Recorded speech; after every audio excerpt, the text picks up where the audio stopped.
Hey DIY fans, I'm going to show you how I filled the cracks in my patio floor before I painted it. So I'm using this Polycell Mendol 90 all-purpose adhesive filler.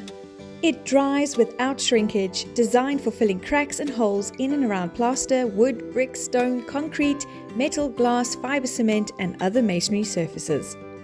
I'm filling the cracks with a liberal amount of product and I'm scraping off the excess and then allowing for the full drying time.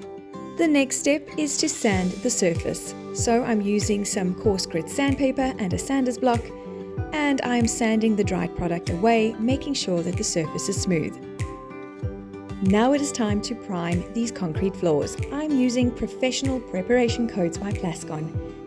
It's a gypsum and plaster primer, and it provides a good adhesion and can be used under solvent-based and water-based top coats. It has such great coverage, I applied one coat and allowed for drying time. Then I applied my base color to my patio, covered the whole floor, allowed that to dry and did some stencil work that looks just like tiles.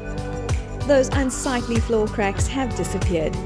The floor looks like new, and if you want to see how I painted the floor in detail, you can watch my other videos. It's true that good preparation is key to any successful DIY project.